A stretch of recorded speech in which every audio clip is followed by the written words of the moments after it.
For all you elk hunters out there, chasing turkeys is basically the same thing. I know the reaction you just gave me, but don't knock it till you try it, and don't try it without OnX. The Hunt app will not only help you find new areas on public ground, but I use it to find out landowner info to get permission on private ground that I see birds on as well. OnX Hunt has a special offer for you. Use code CAL to receive 20% off your membership at onxmaps.com/hunt and find more birds this spring. There's nothing like snook hook sets at dawn or catching a tarpon in the moonlight.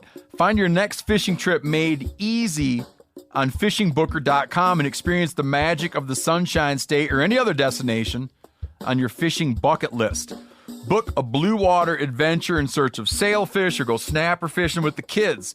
With over 6,000 captains and trips to choose from, planning your next one just got a whole lot easier.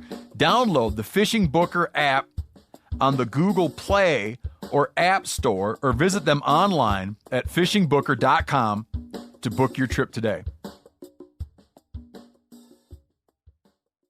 I'm sure a lot of you guys remember the old ceremonial hunting tradition of eating the heart out of the first animal you kill. Meat from those organs are among the most nutrient-rich foods on the planet. You can get those same benefits your ancestors craved via convenient daily capsules from Heart and Soil. Find out more at heartandsoil.co. And remember, use code MeatEater for 10% off your purchase. From MeatEater's World News Headquarters in Bozeman, Montana, this is Cal's Weekend Review presented by Steel. Steel products are available only at authorized dealers. For more, go to steeldealers.com. Now, here's your host, Ryan Cal Callahan. Organizers of a hunting competition in New Zealand found themselves in international hot water last week after they proposed and then canceled a feral cat hunting competition for children. That would be a competition where the children hunt the feral cats, not the other way around. Anyway, the event had been announced as part of a June fundraiser for a school in a rural area of the country, according to the BBC. The annual competition sees hundreds of participants, some of whom are children who compete to harvest wild pigs, deer, and hare. Entry fees go to fund the local school and pay teacher salaries. On April 14th, they announced that they were opening a feral cat category for the junior hunters. Like in Australia, feral cats in New Zealand are a menace to native animals. Well, I mean, we should just say, like everywhere in the world, feral cats are a menace to native animals. One biosecurity expert told Radio New Zealand that feral cats were responsible for the extinction of 6 bird species, as well as the decline in populations of bats, frogs, and lizards in New Zealand. The country's Department of Conservation currently poisons, traps, and shoots the cats on public land, and the animals are frequently hunted by the general public. But animal rights groups weren't about to let children help conserve native species. Organizers of the North Canterbury hunting competition said in a Facebook post that they received a flood of vile and inappropriate emails. They canceled the cat hunting competition on April 17th due to safety concerns for the school and their sponsors. Quote, "We are disappointed and apologize for those who were excited to be involved in something that is about protecting our native birds and other vulnerable species." Animal rights activists told the BBC that they were concerned that domestic cats, the ones that wear collars, would be shot by mistake during the competition. They went on to say that they should be teaching our children empathy towards animals, not handing them the tools to kill the animals that are killing the native species without empathy. That's roughly what they said. Anyway, hunters I've spoken to in New Zealand tell me that there is legitimate local concern about pet cats being shot, but the concerns about animal rights are mostly coming from the more urban city of Auckland. The animal welfare charity SAFE added in an interview with local media, "We should not be handing our children the tools to kill animals. But if you do hand them those tools, folks, make sure the barrel is always pointed in a safe direction and you treat that firearm like it's loaded all the time." This week, we've got prairie chickens, trash pandas, and retirees. But first, I'm going to tell you about my week. And my week was basically spent getting my life put back together after a bunch of travel. It started raining and snowing here in Los Angeles, so I squeezed the new truck into the garage, knocked a pile of rust off of it, installed a backup camera, kind of begrudgingly, because it irks me to no end that nobody knows what I mean when I say, hey, I need my mirrors.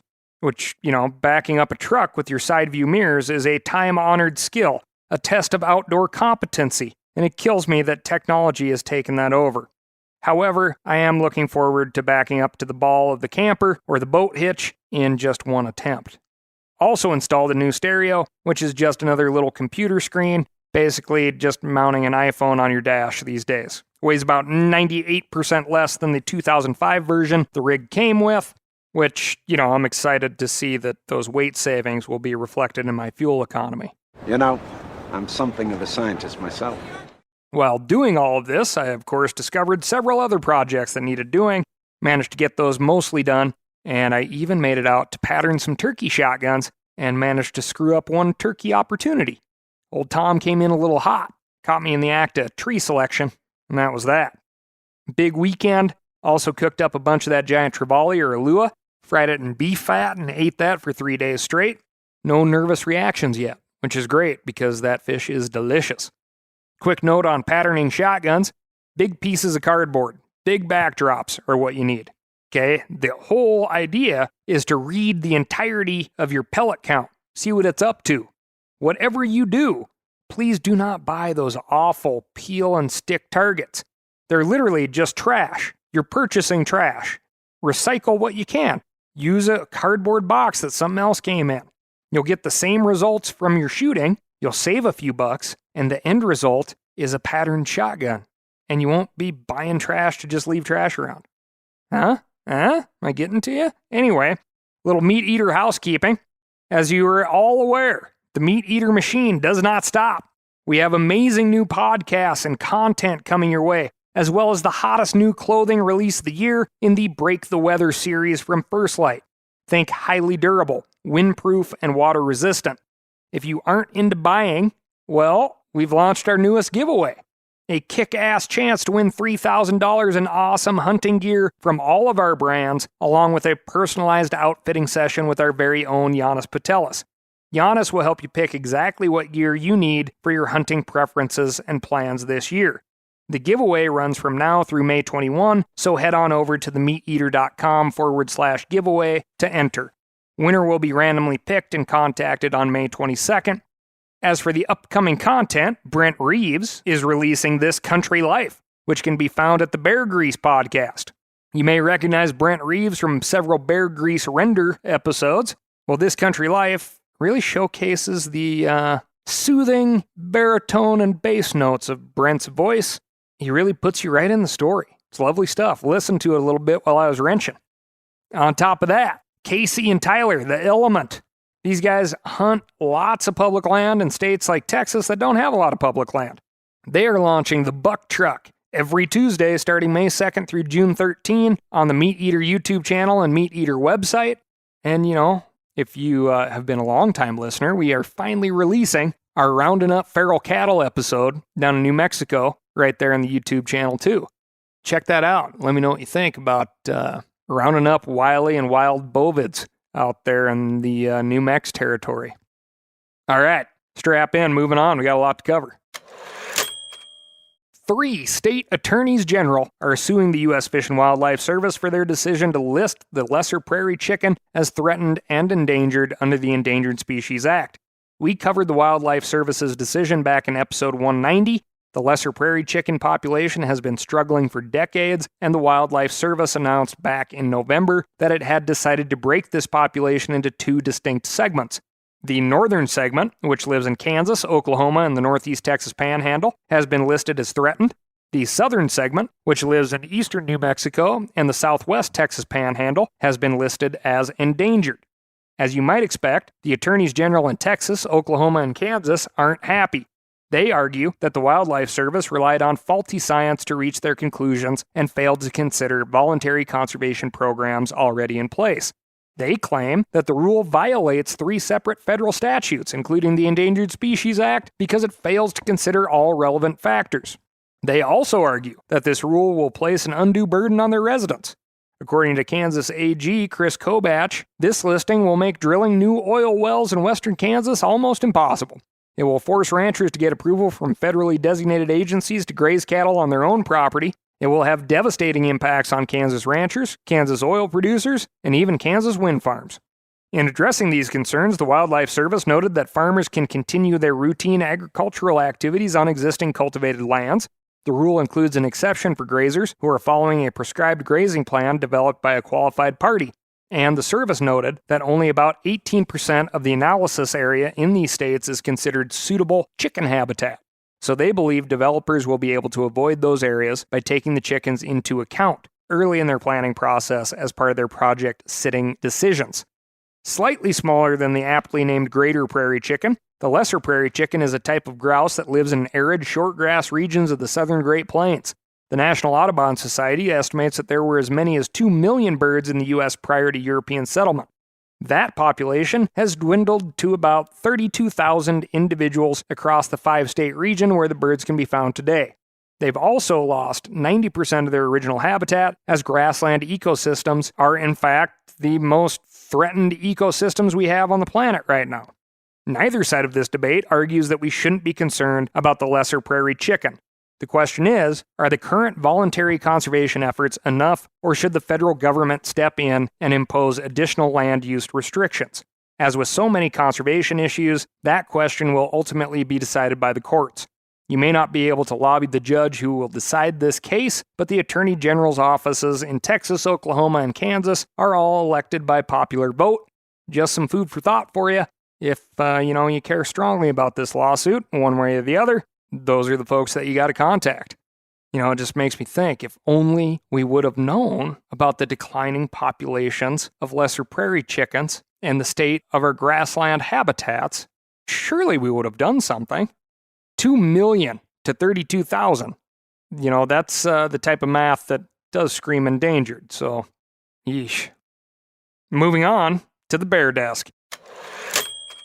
Bears are coming out of hibernation across North America, and one black bear in British Columbia figured out a way to pack on the calories fast.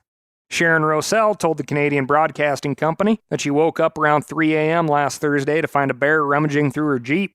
She watched from her balcony in Earls Cove, BC, as the bear smashed her car window and began guzzling sodas like a middle schooler at a sleepover. Rossell says the bear cracked open the cans with its teeth and then slurped down the syrupy liquid. The bear worked its way through a whopping 69 cans of orange soda, cola, and root beer. Rossell told the outlet that there were 72 cans of soda in the car. It's unclear why the bear didn't finish the job, but the last 3 cans were diet soda. So, anyway. Rossell tried to throw water at the bear. That didn't convince it to leave. She tried explaining that she needed to take her car to work the next morning, and she even told the bear that she was a hunter. Either the bear couldn't hear her over the sound of crumpling aluminum, or it knew that baiting is illegal in British Columbia. Either way, it continued its Thirsty Thursday celebration until the soda was mostly gone. Rossell, who had purchased the drinks to sell in her food truck, said that the white leather interior of her Jeep will need to be replaced. This isn't the first time we've covered a story about a bear sniffing through the car doors, and it probably won't be the last. If you live in bear country and enjoy a syrupy orange crush, you've been warned.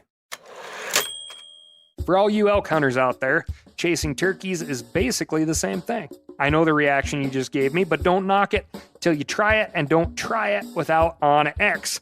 The Hunt app will not only help you find new areas on public ground, but I use it to find out landowner info to get permission on private ground that I see birds on as well. OnX Hunt has a special offer for you. Use code CAL to receive 20% off your membership at onxmaps.com/hunt and find more birds this spring. Now, a lot of you guys are familiar with the old hunting tradition of eating, some organ, the heart or a chunk of liver off the first animal you kill. I had that when I was a little kid, and it was a big deal. Organ meats were always prized by frontier people who knew the importance of getting a lot of different minerals and nutrients. And as often is the case, those guys were onto something, because organs are among the most nutrient-rich foods on the planet. And you can get the same benefits your ancestors craved via convenient daily capsules from Heart and Soil, made exclusively from regeneratively raised, grass-fed, and finished cattle. Heart and Soil's unique freeze-drying process means all those important nutrients are trapped in, ensuring you experience every one of the benefits of nature's superfood in a clean, convenient, taste-free capsule. Find out more at heartandsoil.co and make sure to use code MeatEater for 10% off your purchase. That's heartandsoil.co. Use the code MeatEater. You ever get that feeling you're stuck inside staring at screens and a primal urge kicks in? You crave wide open spaces, fresh air, the chance to connect with the land? Well, maybe it's time to find your own piece of the wild, but searching for property can be a maze. That's where Land.com comes in. They got millions of listings across the country, from mountain ranches to hidden fishing holes. Their search tools are like a seasoned guide helping you narrow down what you want. Land.com isn't just about buying and selling. It's about finding a place to hunt, fish, explore, or simply sit by a campfire and listen to the crickets. So head over to Land.com today to turn one day into today, because trust me, there's nothing quite like the feeling of standing on your own piece of earth. Moving on to the raccoon desk. Speaking of mischievous animals, Iowa is having raccoon trouble. The raccoon population has surged over 268% in the last 16 years and increased 23% in the last year alone. This tracks with national trends that have seen raccoon populations increase more than 20-fold since 1930. Like deer and waterfowl, trash pandas do pretty well living alongside people. So the Iowa Natural Resources Commission and the state legislature decided to take action. Earlier this month, the commission voted to establish a continuous open season for hunting and trapping raccoons on private land.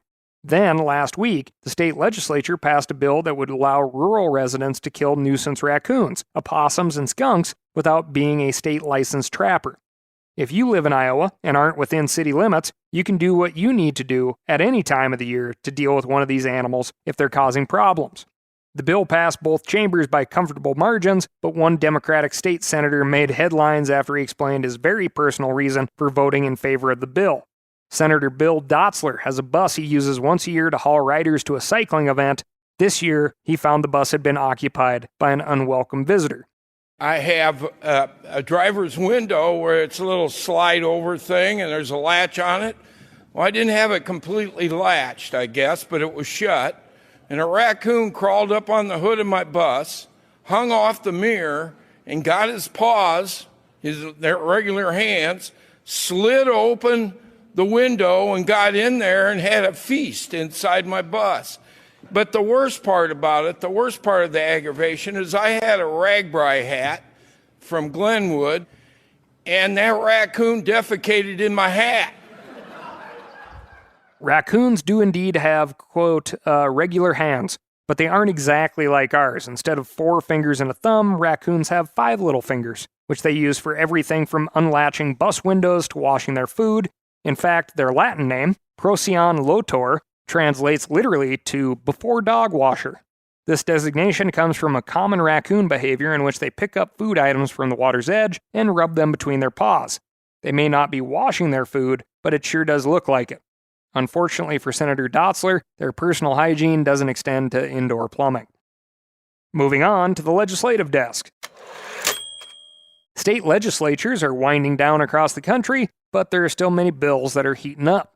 Listener Jesse Latin wrote in to tell me about a bill in Nevada that would prohibit anyone under the age of 21 from handling a semi-automatic rifle or shotgun under any circumstances. Current law prohibits the ownership of long guns for anyone under the age of 18, but it makes exceptions for kids 14 and older if they're hunting, at the range, or participating in a competition. Not only would Nevada AB 355 raise the purchasing age to 21 for semi-automatic firearms, it would also remove these exceptions. So, if you're a 15-year-old kid who wants to hunt ducks with a semi-automatic shotgun, which is extremely common, you're out of luck, even if you're with a parent or guardian. The same would apply to a 17-year-old kid who wants to take a firearm safety class, or a 20-year-old kid who wants to use an AR-15 in a 3-gun competition. Can anyone remind me what the age of earliest age you can join the military is? Like 17, right? With parental approval? A couple of semi-automatic firearms there, and quite a few bases in Arizona, I believe. This bill passed the Assembly on a 26-14 vote and is headed for the Senate. If you have thoughts for your Nevada state senators on this bill, tell them what you think about AB 355. Moving on to the home state, Senator Steve Daines of Montana is joined by 23 other U.S. senators last week as he reintroduced a bill to prohibit banning lead ammo and tackle on federal public land. You may remember last year when the U.S. Fish and Wildlife Service announced that it would be opening new wildlife refuges to hunting and fishing, while also phasing out the use of lead tackle and ammunition on some of those refuges. The agency also agreed in a settlement with the Center for Biological Diversity to consider phasing out lead tackle and ammunition on other parcels of public land. This bill from Senator Daines, known as the Protecting Access for Hunters and Anglers Act, would block the Fish and Wildlife Service, the Bureau of Land Management, and the U.S. Forest Service for banning lead tackle and ammunition. These federal agencies would only be allowed to ban lead use if the agency determines that lead is the primary cause of a decline in a wildlife population in a specific unit of federal land or water based on field data from that specific unit. The lead ban essentially bans broad banning. Does that make sense? Anyway, the lead ban would also have to be approved by the state wherever that unit is located. This bill failed to garner enough votes to pass last year, but it still enjoys the support of several large outdoor organizations, including the American Sport Fishing Association, the Sportsmen's Alliance, the National Deer Association, and the Boone and Crockett Club. If you want to get involved, get in touch with your U.S. senators. On the other end of the spectrum, a bill in New York would prohibit the use of lead ammunition in the taking of wildlife on state-owned lands and on lands contributing surface water to New York City. You know, New York City is the place with all the super aging infrastructure that carries water to people's pipes that's highly contaminated because of the age of the pipes and, that place. Anyway, the bill A5728 addresses the little tiny chunks of lead that get shot at deer where they may decompose and eventually that water drains into New York City somehow. So pay attention. A5728 passed the state assembly and is currently being considered by the Senate. The New York chapter of Backcountry Hunters and Anglers opposes this legislation, and I think they do a pretty good job summarizing where many in the hunting community are on this topic. Quote, while BHA encourages sportsmen and women to consider the voluntary use of non-lead ammunition, our experiences in other states show that a high percentage of hunters making the transition did so as the result of hunter education. If you want to change behavior, you need to buy in from the people affected. In this case, that's the hunting community. In contrast, a ban could lead to negative hunter interactions with rangers and ECOs, that's environmental conservation officers, I believe. These ECOs and rangers are already stretched thin, and it would be difficult to enforce in the field given the look of polymer-tipped copper-jacketed lead bullets. The BHA also notes that this policy could harm rural communities where non-lead ammunition is scarce and expensive. If you'd like to weigh in, get in touch with your New York State senators. Moving on to the Wildlife Management Desk. Biologists will often say that managing people is just as difficult as managing wildlife. People have strong opinions about wild animals, and sometimes the real trouble starts after the animal problem has been dealt with.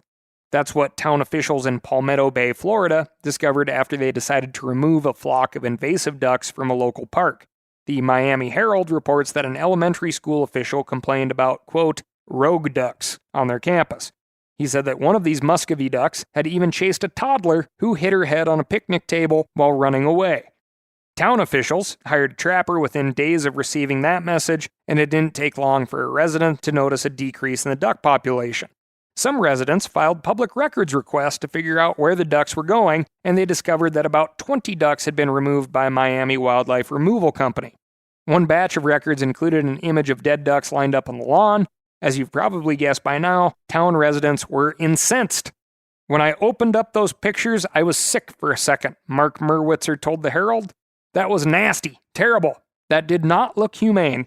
There's a picture there of a duck bloodied up, and there's blood on the torso. That hit, and it hit really hard. Merwitzer and others claim that the ducks aren't the real culprit. Instead, they blame another invasive waterfowl species, Egyptian geese. A resident named Tone Colley said, quote, Muscovies are friendly. Muscovies didn't get in anyone's way that I've ever noticed. But Egyptian geese, they're definitely a whole different ballgame.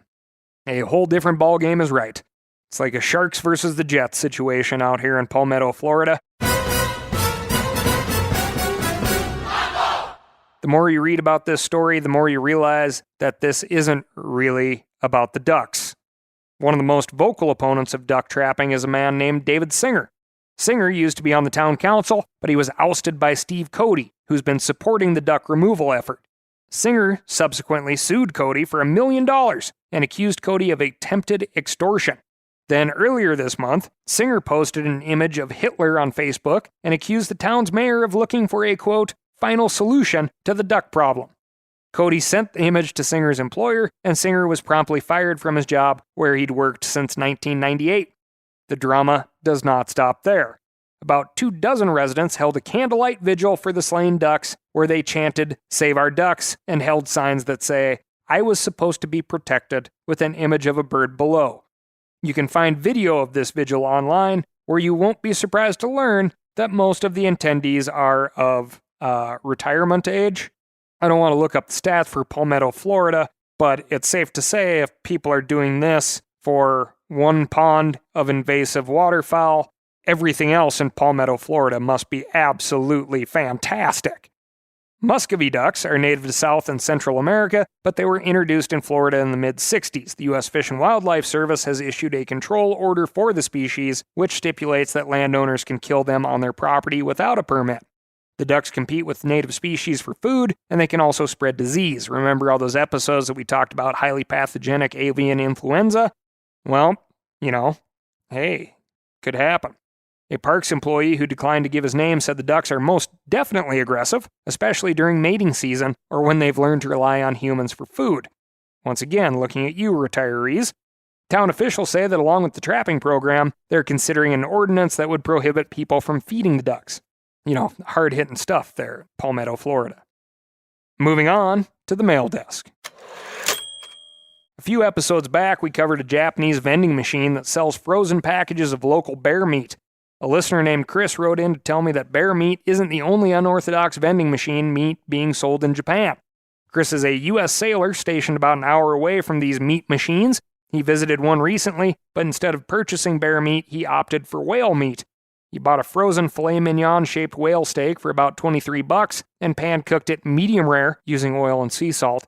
He said, quote, "Tastes to me like beef to the second power, while the fat adds a slight fishy taste. I'm not exactly sure what beef to the second power is, but I think it's a good thing. It's like eating rice-fattened boot lip or spoonbill, tuxedo duck. It's real good, and it's got a little something extra in there, too."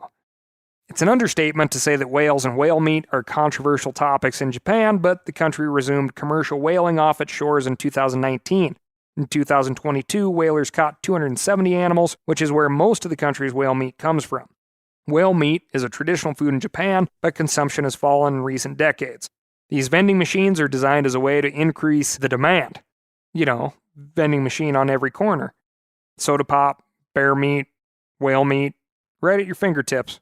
All you need and so much more. That's all I've got for you this week. Thank you so much for listening. Remember to write in to ASKCAL, that's Ask Cal, at themeateater.com, and let me know what's going on in your neck of the woods. Also, if you're in the need to clean up that yard that's starting to poke through the snow, go to www.steeldealers.com. Find a local knowledgeable steel dealer near you. They're going to get you set up with what you need, and they won't try to send you home with what you don't. Thanks again, and I'll talk to you next week.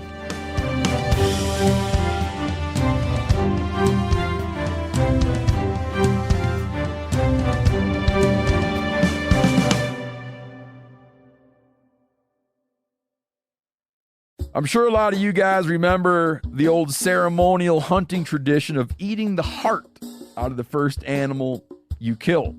Meat from those organs are among the most nutrient-rich foods on the planet. You can get those same benefits your ancestors craved via convenient daily capsules from Heart and Soil. Find out more at heartandsoil.co. And remember, use code MeatEater for 10% off your purchase. Outdoor adventure won't wait for engine problems. Things like hard starts, rough performance, and lost fuel economy are often caused by fuel gum and varnish buildup. Seafoam can help your engine run better and last longer. Simply pour a can in your gas tank. Hunters and anglers rely on Seafoam to keep their engines running the way it should the entire season. Pick up a can of Seafoam today at your local auto parts store or visit seafoamworks.com to learn more. That's seafoamworks.com to learn more.